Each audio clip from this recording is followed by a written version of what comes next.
Hi, welcome back to my channel. My name is Cynthia if you're new here. And today I wanted to talk about a duology that kind of helped to ignite my love of fantasy romance, romantasy, whatever you prefer to call it.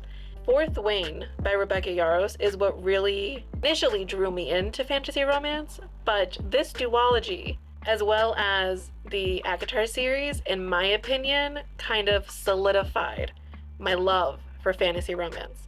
So today I wanted to chat about The Serpent and the Wings of Night by Carissa Broadbent. So essentially, Oriya is the human daughter of a vampire king, and she's just kind of like, listen, okay, I've had enough of fearing every time I go out that someone's gonna drain my body of all its blood. So she decides to enter the very dangerous tournament, the Kajari, in order to win, so that way she can have a wish granted by the goddess of death herself, Nyaxia. And that's what happens. Whoever wins the Kajari is granted one wish by Nyaxia, whatever they're choosing. So, I guess let's start with the plot, because I have some thoughts. This story reminded me of like a weird mishmash of Divergent, The Hunger Games, and Twilight. And that's not really a criticism, it's more of just kind of like the vibe of this book. I will say, this book felt a lot more plot-driven than character-driven. There are so many things at play, especially once we enter the Kajari. Also, I'm sorry if I'm saying this wrong. I don't know if it's Kajari or some other way that I'm not saying it, so if I am mispronouncing it, I apologize. I'm gonna do it again in this video. Within the plot, there are so many things going on. We also get a few flashbacks, and it's not just about the tournament. Like, there's something bigger going on that we don't know about yet, and there's a lot going on with Oriya that we don't know as well that do lead into the plot more than having to do with Oriya herself, because it's much bigger than Oriya. We just don't know what the extent of it is. The world building was also a little overwhelming. There are a lot of other continents that are brought up in the book, but within the kingdom that we are in, where the Kajari is being held, that was a lot easier to visualize than the kind of whole world that the Crowns of Nyaxia series is set in to begin with. So I wouldn't say the world building was that bad. It did feel a little overwhelming, like I said, but it wasn't horrible. And I really did like the political system in this book. I do wish we had gotten to know more about the political system, because I mean, each kingdom has its king, but I kind of wanted to know a little bit more about the inner workings of the political system. But for the most part, it was really interesting, and the political system and the world building wasn't really a main focus of this book, because like I said, Oriya in the Kajari is the main focus of the book. If anything, I would have liked more information on the history of the war and the conflict between the different houses and kingdoms, because we didn't get too much of that, and it was a little confusing. Like, we're kind of told that Rain and Victor are enemies, but they don't really get into how. Or if they do, I don't remember, because it's been a minute since I read this book. But the plot was very strong in this book, and it was definitely, like I said, plot driven over character driven. And there were some things I would have like expanded, but those have to do more with the characters. So let's get into my thoughts about the characters. So before I say anything about any other character, I very much enjoyed reading about Oriya. She is the definition of female rage incarnate, and I love her for it. She almost reminds me of Nesta a little bit without the sordid history, but just in her like strength and how tough she is and how determined she is to survive in a world that would rather see her dead. Because let's be honest, sidebar, the way the inner court treated Nesta was horrendous and disgusting, and I want to take away dessert for all of them for a week. But sidebar aside, I really do like Oriya's character. I think she's very strong. I think she's very smart. I think she is willing to do what she needs to do, not just to survive, but to also get answers, because there's a lot about Oriya's past that we don't know. And so entering the Kajari is not only a way for Oriya to prove herself in this kingdom, and a little bit to Vincent, but also for a way to learn more about her past, because we know that Vincent found Oriya after the town she lived in as a very young child was raided, and she was, we're assuming, the only survivor, and he basically took her under this wing. But there's a lot of questions as to why a vampire king would take a human child under his wing and raise her, and there's just a lot we don't know about Oriya's past.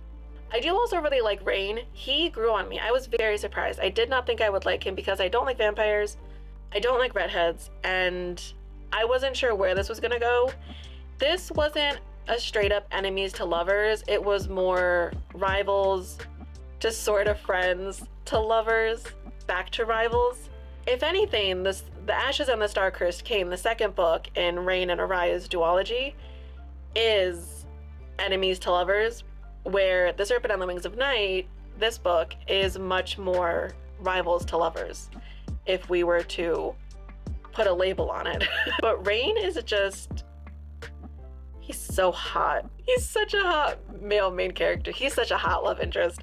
And he's so patient with Oriya, which is one of the things that I found that I actually really loved about their whole like dynamic. And Oriya's relationship with Vincent was very interesting. They have a sort of strained relationship because there are a lot of things that Oriya doesn't know, and it seems like some of these things Vincent isn't very willing to be forthcoming with Oriya about.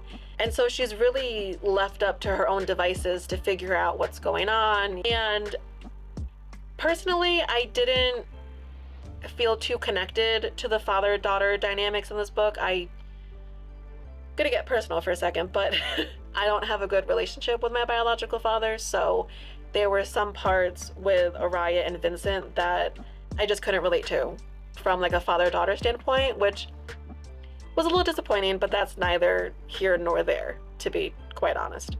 There is one thing with Rain. He has a saying, and he says it far too often. He says it far too often. Get a different saying, for the love of God. But this is also another book with good banter. Powerless by Lauren Roberts is the other most recent read that I can think of that had really good banter. This book also had really good banter between Rain and Oriya, and I think their banter really is what sold me on them, because they not only have such a good connection that becomes one that is just so caring and sincere, but they also just like make fun of each other, and I love it. I'm here for it. And the side characters, I loved the side characters. I don't have too many complaints about the side characters. The characters in this book were interesting, but they definitely did not drive the story, which I actually kind of liked. It was kind of nice to have a story that was more plot driven than character driven. Overall, this book was very brutal. I wasn't expecting it to be as brutal as it was, and I'm not sure if that's my expectations not being in the right place maybe, but the Kajari was very, very dark and violent, and be warned, just be warned. This book is not for the faint of heart. If you're not into a lot of like violence and gore and stuff like that, you're probably not gonna really like this book. You might like the second book better, but you probably won't like this one. And in terms of spice, even though Rain and Oriya are more rivals to lovers than they are enemies to lovers, the spice in this book is so good. And the slow burn was killing me in the best possible way. But like I said, this book definitely isn't for the faint of heart. It's very plot driven. It has intriguing characters and politics and lots of things happening. And honestly, it can hold its own. It's a very good book. I think if you can get past some of the violence in it, I think you will enjoy it. And so this book gets 4.5 stars out of 5 stars because there were some things that I wish we had gotten more information on. But for the most part, I really, really enjoyed this book. I don't know. This is why Carissa Broadbent got signed, because I read this book on Kindle Unlimited right before she got picked up by a publisher, which good for her, like good for you, girl. But it is still on Kindle Unlimited, so if you have Kindle Unlimited, I would definitely go check it out if you haven't already. But other than that, it was a really good start to the series. I will also note that The Serpent and the Wings of Night and the second book in the duology, so the Crowns of Nyaxia series has 6 books, with books 1 and 2, 3 and 4, 5 and 6 focusing on a different pairing. So The Serpent and the Wings of Night and The Ashes and the Star-Cursed Cane focus on Rain and Oriah. There are novellas in between each book. 6 Scorched Roses is the novella in between the Crowns of Nyaxia books 1 and 2. I guess technically book 1.5. And that is also a very good one. I will also make a review of that one as well, because that might be my favorite of the Crowns of Nyaxia books. But for the first book in the duology, this book sets everything up very nicely. I really love the slow burn between Rain and Oriah, and if you haven't read it, you should definitely read it. That's kind of all I've got for this book. I am going to make a separate video for The Ashes and the Star-Cursed Cane, just in case so that will be in the next video. I will put a card somewhere on the screen for that video if you're interested. But as always, thank you so much for watching, and I hope to see you in the next one. Bye.